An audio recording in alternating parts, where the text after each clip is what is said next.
She stormed into his garage, certain her rules made her untouchable. But the moment his cousin stepped forward in a judge's robe, the power shifted instantly. I'll never forget the moment I watched Kenneth Curran, Marshall's face drain of all color as my cousin stepped out of my garage, still wearing his black judicial robes from court. Kenneth had just broken into my locked garage, rummaging through my tools like he owned the place, when Judge Robert Martinez emerged from behind my workbench where we'd been reviewing some legal documents. The silence was deafening. Kenneth's mouth fell open, his hand still clutching my chainsaw that he'd been inspecting for HOA violations.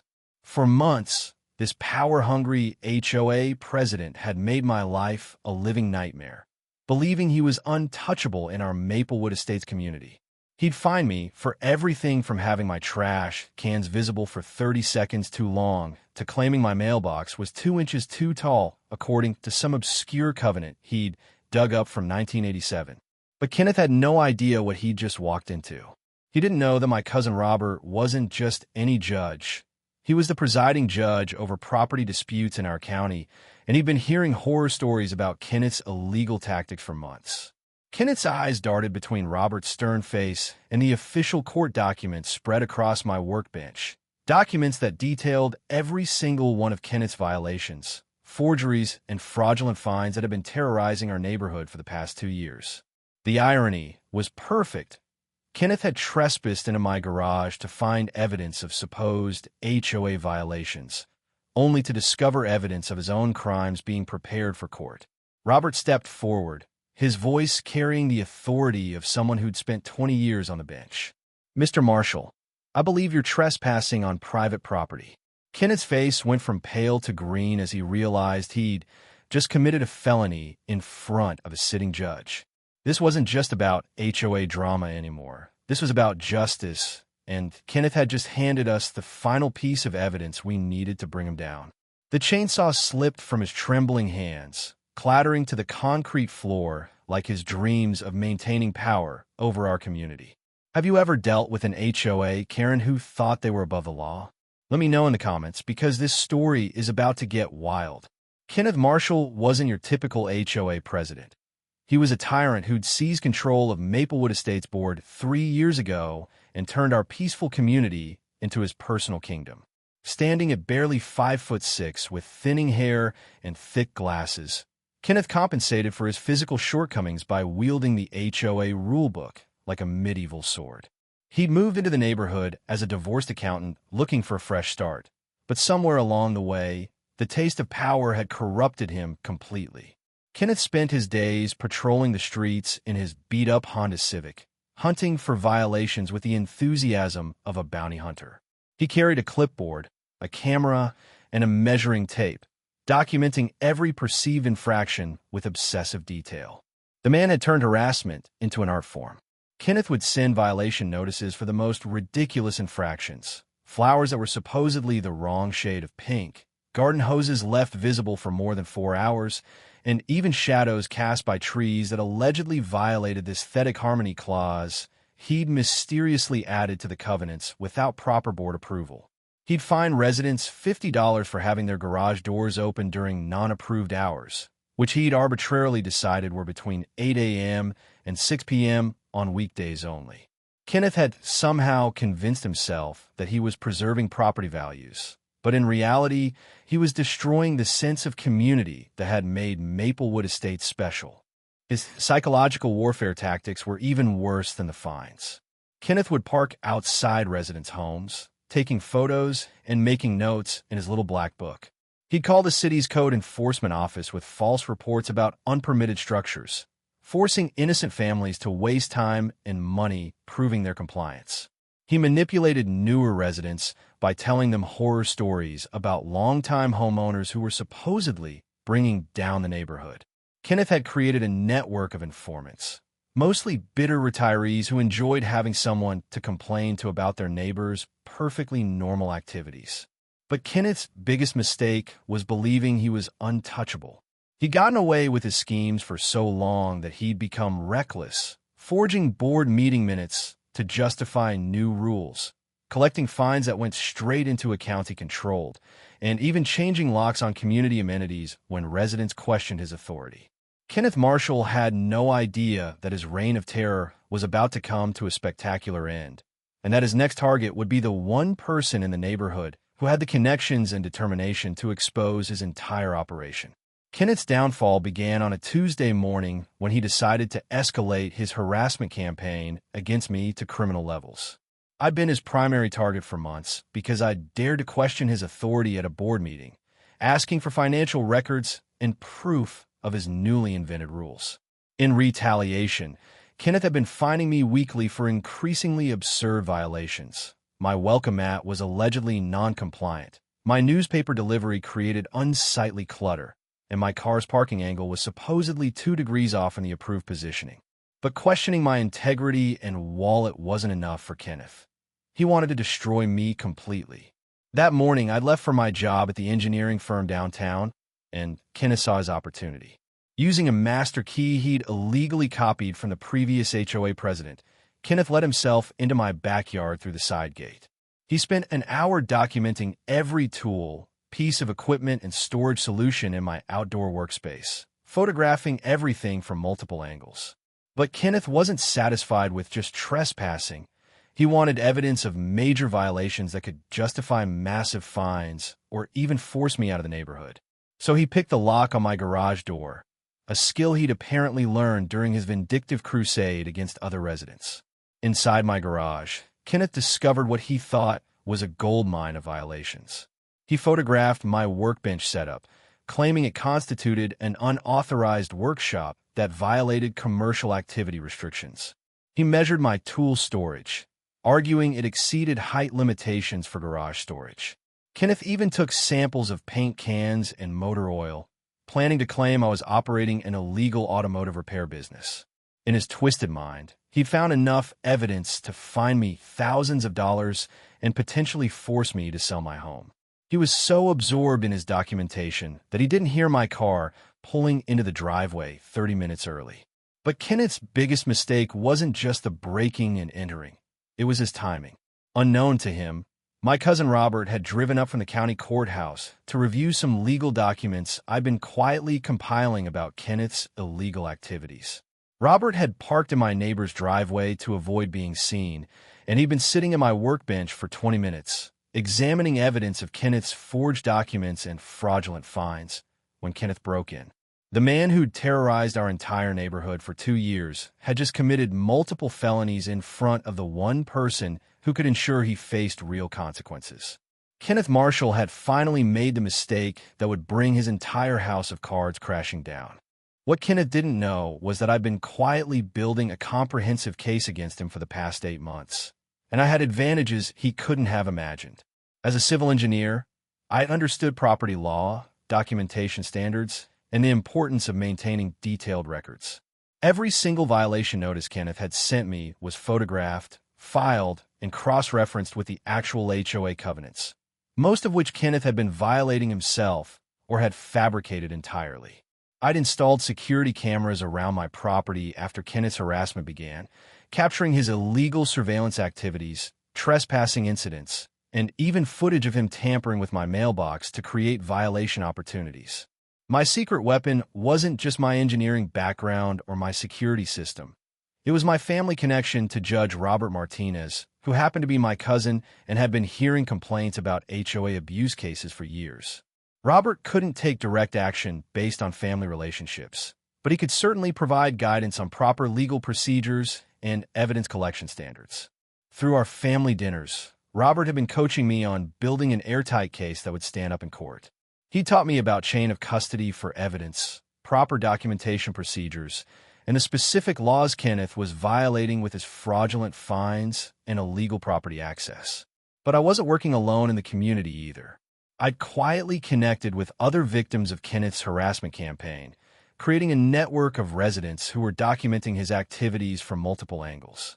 Mr. Thompson, a retired police detective, had been keeping detailed logs of Kenneth's patrol schedule and photographing his illegal surveillance activities. Dr. Peterson, a forensic accountant, had been analyzing the HOA's financial records and discovering serious discrepancies in Kenneth's reporting. Even young Marcus Chun, a computer science student, had been helping us organize our digital evidence and secure our communications from Kenneth's prying eyes. The most damaging evidence came from Kenneth's own arrogance. He'd been so confident in his power that he'd left a paper trail of his illegal activities spanning back 3 years. Forged board meeting minutes with signatures that didn't match the original members, financial transfers to accounts he controlled personally, and even email communications where he bragged about teaching stubborn residents lessons they wouldn't forget. Kenneth had documented his own crimes so thoroughly that our case was practically building itself. All we needed was the right moment to spring our trap, and Kenneth's decision to break into my garage had just provided the perfect opportunity. The confrontation in my garage was just the beginning of Kenneth's public downfall. After Robert identified himself and Kenneth stammered out some pathetic excuse about routine HOA inspections, my cousin calmly explained that Kenneth had just committed breaking and entering, criminal trespass, and theft of services in front of a sitting judge. Kenneth tried to claim he had legal authority to enter any property in the HOA, waving around a laminated card he'd made himself that supposedly granted him access rights. Robert examined the fake authorization card and pointed out that it had no legal standing and that Kenneth's entry constituted multiple felonies regardless of his HOA position. But the real humiliation began 3 days later at the monthly HOA meeting, which Kenneth had called to present his evidence against me and push for my removal from the community. Kenneth had no idea that Robert would be attending as my legal representative or that we'd invited Detective Williams from the County Sheriff's Department to observe the proceedings. Kenneth strutted into the community center wearing his best suit, carrying a folder full of photos from his illegal garage break-in, confident that he was about to achieve his ultimate victory over the resident who dared to challenge his authority. Kenneth began his presentation with his usual theatrical flair, displaying photos on his laptop and making wild claims about unauthorized commercial activities in my garage.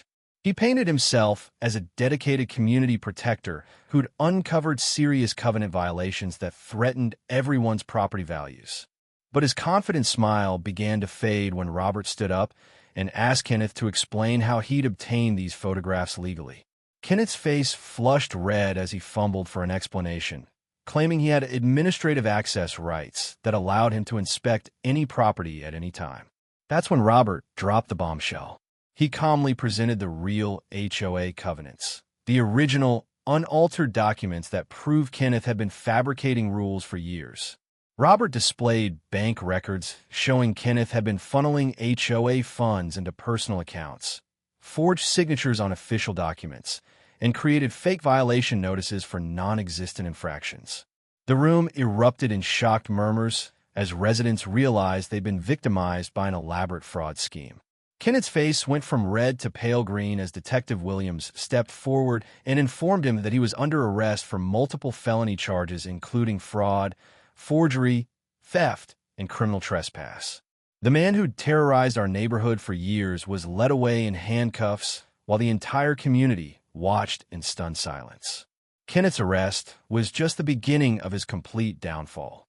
Within 48 hours, the story had spread throughout the county legal system, and Kenneth found himself facing a growing list of criminal charges that could result in decades in prison.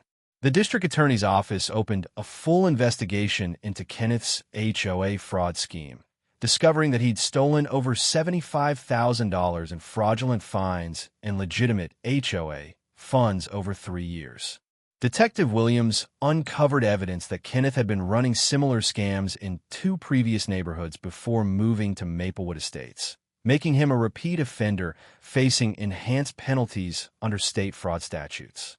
The financial consequences hit Kenneth immediately.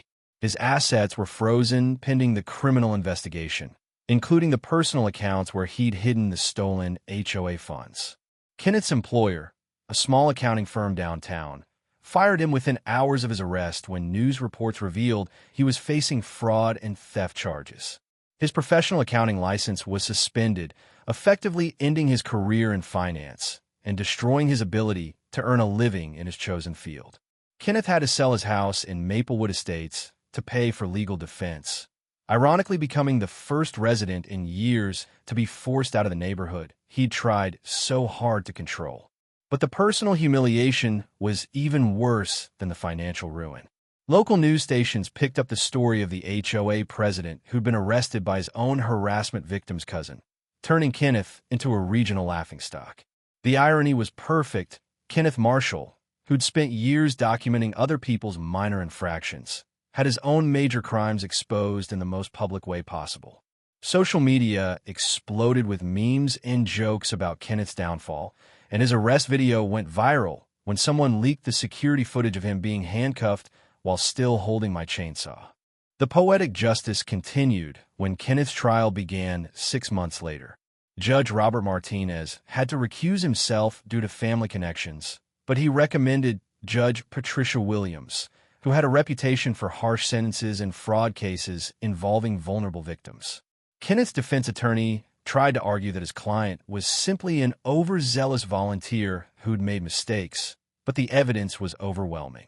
Video footage, financial records, forged documents, and testimony from dozens of victimized residents painted Kenneth as a calculating predator who'd systematically abused his position for personal gain.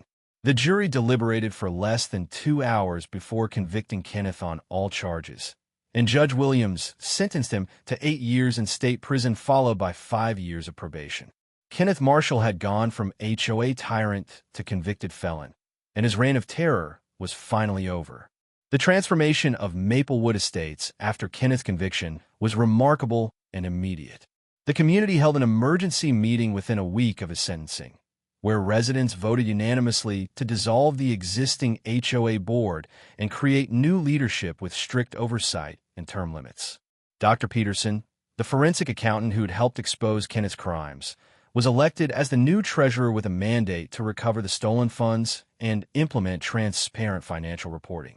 Mr. Thompson, the retired detective, became head of a new compliance committee focused on actual covenant violations rather than Kenneth's fabricated rules. The recovered fund from Kenneth's conviction allowed the HOA to make real improvements to the community. We installed new playground equipment, repaved the walking trails, and upgraded the community center with Kenneth's stolen money being put to legitimate use for the first time in years. The atmosphere in the neighborhood changed completely. Children played in yards without fear of violation notices. Residents chatted openly with their neighbors instead of hiding from Kenneth's surveillance, and the community events that Kenneth had banned were restored with enthusiasm. My personal victory went beyond just seeing Kenneth face justice. The legal precedent set by his case helped other communities across the state deal with similar HOA abuse situations. I received calls from residents in other neighborhoods who were facing harassment from power-hungry board members, and I was able to connect them with resources and legal guidance based on our successful case. My cousin Robert used our experience to advocate for stronger state oversight of HOA operations and criminal penalties for board members who abuse their positions. The final moment of satisfaction came exactly 1 year after Kenneth's arrest. I was working in my garage, the same garage where Kenneth had been caught trespassing, when I heard a car pull into my driveway. It was Marcus Chun, the computer science student who'd helped us build our digital evidence case, and he was bringing his father to meet me. Marcus had been accepted to law school and wanted to specialize in property rights and community association law, inspired by our successful fight against Kenneth's tyranny. As we talked in my garage, surrounded by the same tools Kenneth had tried to use as evidence against me, I realized that sometimes the best revenge is simply ensuring that justice prevails and that future victims have the tools they need to fight back. Looking back on the entire Kenneth Marshall saga, I'm struck by how one person's abuse of power nearly destroyed our entire community, and how working together allowed us to not only survive but emerge stronger than ever. Kenneth's downfall taught our neighborhood valuable lessons about the importance of transparency, accountability, and standing up to bullies who hide behind official positions. The experience showed us that even the most intimidating authority figures can be defeated when good people work together and follow proper legal procedures instead of fighting fire with fire. The ripple effects of Kenneth's conviction continue to benefit communities throughout our region. The state legislature passed new laws requiring HOA board training, financial audits, and criminal background checks for board members, directly inspired by the evidence uncovered in Kenneth's case. Legal aid organizations now have protocols for helping residents document HOA abuse and connect with appropriate legal resources. Kenneth's crimes inadvertently created a blueprint for protecting communities from similar predators in the future. Our neighborhood has maintained its reformed approach to community governance, with regular town halls, published financial reports, and a commitment to treating residents as partners rather than subjects. The fear and suspicion that Kenneth cultivated has been replaced by genuine cooperation and mutual respect. New residents are welcomed with orientation sessions that explain their rights and the community's commitment to fair treatment, ensuring that no future Kenneth Marshall can exploit confusion or intimidation to seize control. As I write this final reflection from my garage, the same space where Kenneth's criminal career came to an end, I'm surrounded by the tools and projects that he tried to use as weapons against me. But they're not symbols of his harassment anymore. They're reminders of honest work, community improvement, and the satisfaction that comes from building something positive rather than tearing others down. Kenneth Marshall spent years trying to make my life miserable, but his failure taught me that justice, patience, and good documentation are more powerful than any tyrant's temporary authority. Have you ever had an HOA nightmare story? Share your experience in the comments below. You never know who might benefit from your story or advice. And if you're currently dealing with HOA abuse, remember that you're not powerless and you're not alone. Document everything, know your rights, and don't be afraid to seek legal help when community leaders cross the line into criminal behavior. Subscribe for more crazy HOA stories. And remember, sometimes the best revenge is simply ensuring that justice prevails. The weeks following Kenneth's arrest revealed that his criminal enterprise was far more extensive than anyone had imagined. Detective Williams assigned a full investigative team to examine Kenneth's activities, and what they discovered shocked even seasoned law enforcement officers. Kenneth hadn't been working alone. He'd cultivated a network of corrupt associates across multiple HOA communities, sharing tactics and even trading information about problem residents who dare to question their authority. Phone records showed regular communication between Kenneth and at least 6 other HOA presidents in neighboring counties, all of whom had been implementing similar harassment and fraud schemes in their own communities. The investigation team discovered that Kenneth had been running what amounted to a criminal franchise operation. He'd created detailed manuals explaining how to forge documents, manipulate board elections, and intimidate residents into compliance. These guides were found on Kenneth's computer along with spreadsheets tracking the financial success of various harassment campaigns. Kenneth had even been charging consulting fees to teach other HOA officials his methods, turning community abuse into a profitable side business. The scope of his operation was so extensive that the FBI's white-collar crime division took over the case from local authorities. Detective Martinez, who had joined the investigation team, uncovered evidence that Kenneth's network had been targeting specific types of residents: military families, elderly homeowners, and single parents, believing these groups would be less likely to fight back against fraudulent fines and harassment. Kenneth's emails contained disturbing discussions about breaking stubborn residents through systematic psychological pressure and financial strain. The criminal conspiracy had ruined hundreds of families across the region, forcing some into bankruptcy and others to abandon homes they'd worked decades to afford. The most shocking discovery came when investigators found Kenneth's trophy room, a spare bedroom in his house where he'd kept photographs, violation notices, and personal items stolen from residents' properties during his illegal inspections. Kenneth had been collecting souvenirs from his victims like a serial predator, displaying them alongside newspaper clippings about families who'd been forced to sell their homes due to his harassment campaigns. The room contained evidence linking Kenneth to crimes in 4 different states, suggesting his HOA fraud operation had been his full-time occupation for nearly a decade. Bank records revealed that Kenneth's network had stolen over $2 million in fraudulent fines and legitimate HOA funds across all their targeted communities. The money had been laundered through fake consulting companies and shell corporations, with Kenneth serving as the mastermind coordinating the entire operation. Federal prosecutors were preparing to file racketeering charges that could result in life sentences for Kenneth and his associates, transforming what had started as neighborhood harassment into one of the largest HOA fraud cases in federal history. The months following Kenneth's arrest were a period of intense healing and rebuilding for our Maplewood Estates community. Many residents were dealing with trauma from years of Kenneth's psychological warfare, and the revelation that his harassment had been part of a larger criminal conspiracy made the healing process even more complex. Dr. Sarah Chun, Marcus's mother and a licensed therapist, volunteered to facilitate community support groups for residents who had been targeted by Kenneth's campaigns. These sessions became crucial for helping people process their experiences and rebuild their confidence in community participation. The financial recovery process was equally challenging and cathartic, as federal investigators seized Kenneth's assets and traced the stolen funds. Our community worked with victim advocacy groups to document the full extent of damages caused by his fraud schemes. Families came forward with stories of Kenneth's harassment driving them into debt, forcing them to take second mortgages to pay fraudulent fines, and even causing health problems from the constant stress of his surveillance and threats. The total documented damages exceeded $300,000 just in our community alone, not counting the emotional and psychological harm that couldn't be quantified in dollar amounts. Rebuilding our HOA governance structure required careful attention to preventing future abuse while maintaining necessary community standards. We hired a professional management company to handle day-to-day operations, implemented mandatory background checks for all board candidates, and established a resident ombudsman position to investigate complaints about board actions.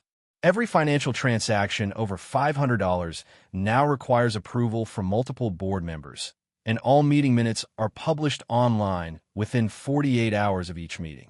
We also created a Kenneth Marshall Memorial Fund, not to honor him, but to fund legal assistance for other communities dealing with HOA abuse. The process of reconnecting as neighbors after years of Kenneth's divide-and-conquer tactics took time and intentional effort. Kenneth had been so successful at turning residents against each other that many people were afraid to trust their neighbors or participate in community activities.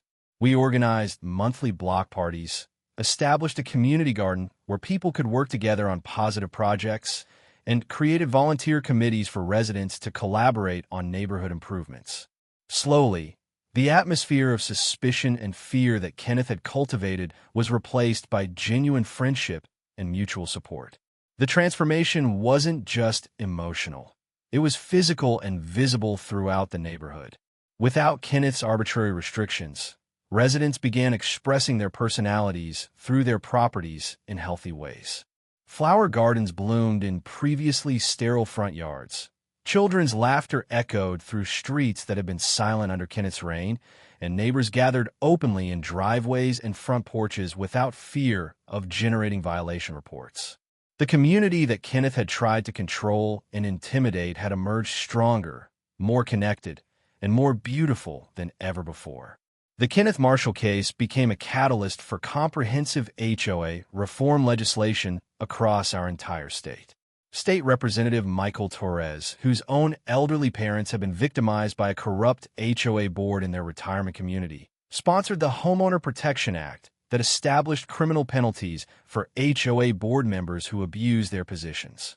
The legislation required annual financial audits for all HOA communities, mandatory training for board members, and created a state oversight agency to investigate complaints about HOA misconduct. Kenneth's case provided the compelling evidence lawmakers needed to overcome years of resistance from HOA industry lobbyists. Legal experts recognized that our successful prosecution of Kenneth had established important precedents for future HOA abuse cases.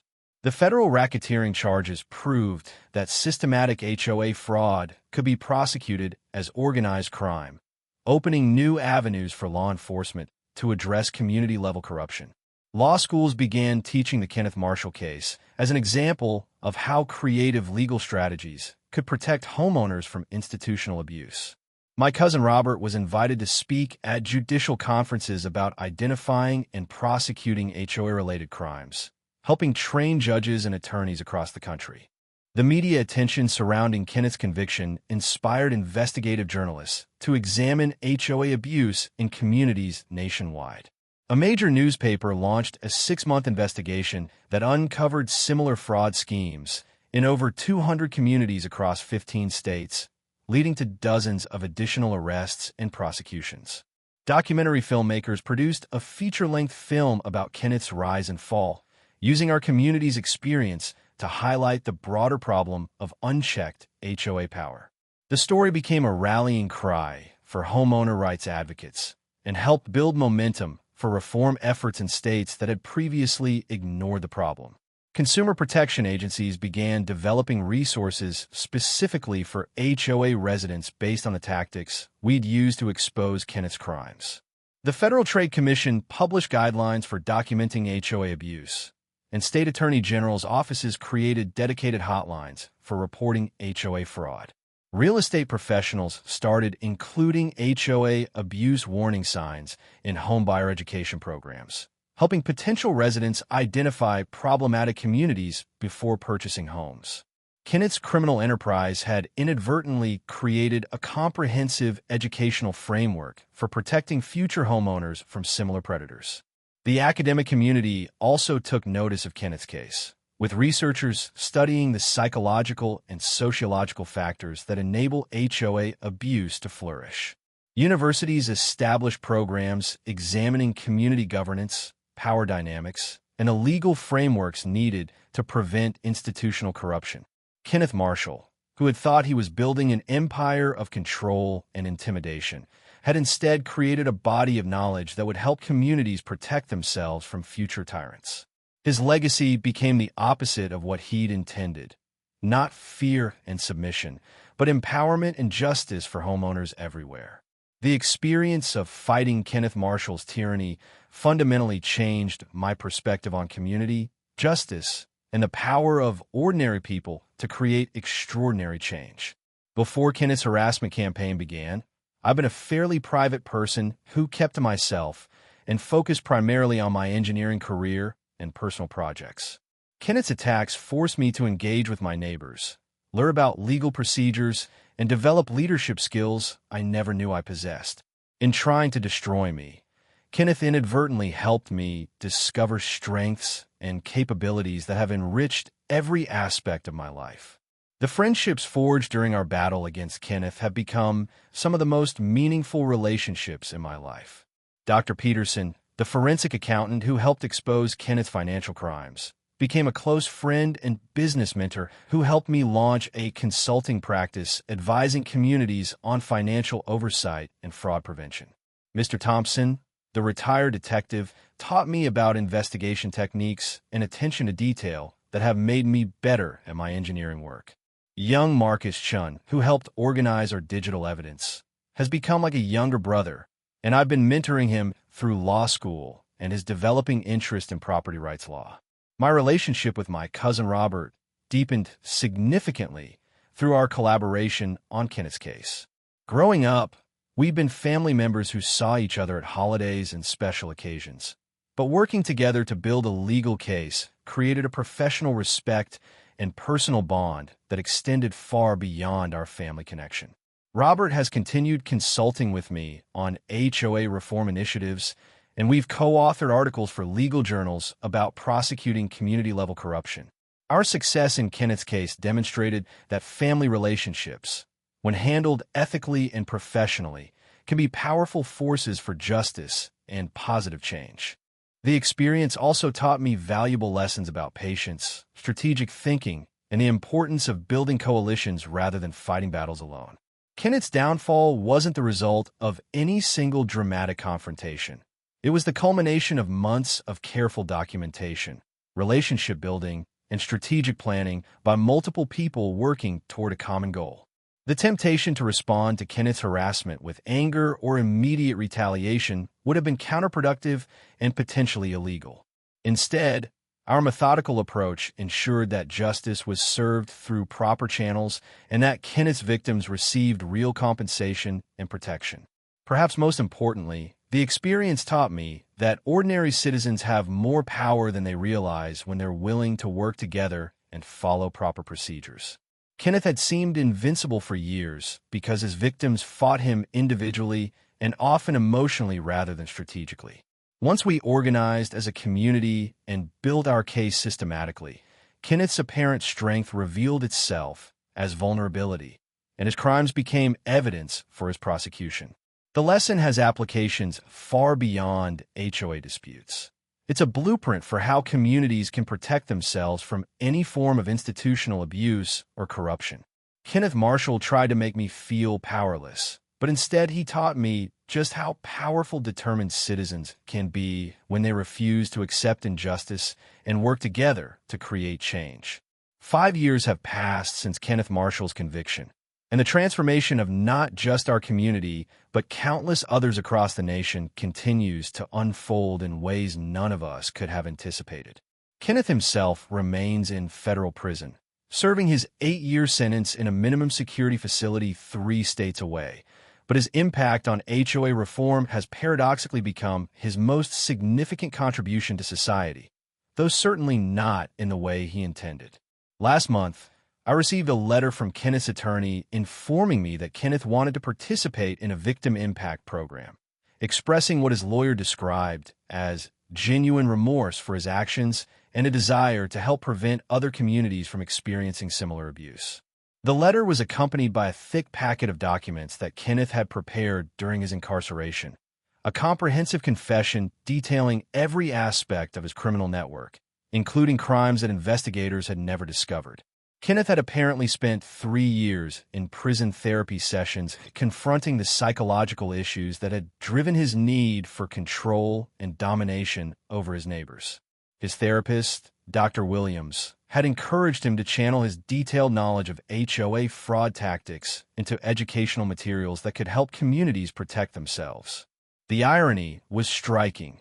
Kenneth Marshall, who had once been the most feared HOA president in our region, was now trying to become an advocate for homeowner protection. My initial reaction to Kenneth's outreach was skepticism and anger. The man had terrorized my community for years, stolen thousands of dollars from hardworking families, and caused immeasurable psychological trauma to dozens of residents. No amount of prison therapy could undo the damage he'd inflicted or restore the sense of security he'd destroyed in so many lives. However, after discussing the situation with my cousin Robert, Dr. Peterson, and other members of our original investigation team, we decided that Kenneth's insider knowledge could indeed be valuable for protecting future victims, if handled carefully and with appropriate oversight. We arranged for Kenneth to participate in a supervised video conference with a panel of legal experts, victim advocates, and community leaders working on HOA reform initiatives. Kenneth's presentation was both chilling and educational, revealing fraud tactics so sophisticated that even experienced investigators hadn't recognized them during their original investigation. He explained how HOA criminals identify vulnerable communities, manipulate board elections, and gradually escalate their harassment campaigns while maintaining plausible deniability. Kenneth's detailed knowledge of the psychological manipulation techniques used to isolate and intimidate residents provided insights that have since been incorporated into training programs for law enforcement, legal aid attorneys, and community organizers. The most unexpected development came when Kenneth announced that he was donating all proceeds from his cooperation with authorities, including book deals and documentary rights, to a victim compensation fund administered by the federal court. Kenneth's criminal network had been so extensive that victim restitution was projected to continue for decades, and his decision to contribute his own story proceeds significantly accelerated the compensation process. Dr. Peterson, who now serves on the fund's oversight board, confirmed that Kenneth's contributions have already provided over $150,000 in additional compensation to families harmed by his crimes. Whether Kenneth's apparent remorse is genuine or simply another manipulation tactic remains unclear, but the practical benefits for his victims are undeniable. As I reflect on this unexpected twist in Kenneth's story, I'm reminded that justice and redemption are complex processes that don't always follow the neat narratives we expect. Kenneth Marshall may spend the rest of his life trying to atone for the harm he caused, and his victims may never fully trust his motivations. But his cooperation has undeniably helped protect countless other communities from similar predators. The man who once terrorized our neighborhood has inadvertently become one of our most effective weapons in the ongoing fight against HOA abuse. A final irony in a story that continues to unfold in ways none of us could have predicted. Disclaimer: the story you just watched is fictional. It explores themes of neighborly conflict, the abuse of authority, and the dramatic consequences of overstepping boundaries. This narrative aims to highlight the importance of respecting personal property and to inspire a deeper appreciation for the unexpected ways justice can be served.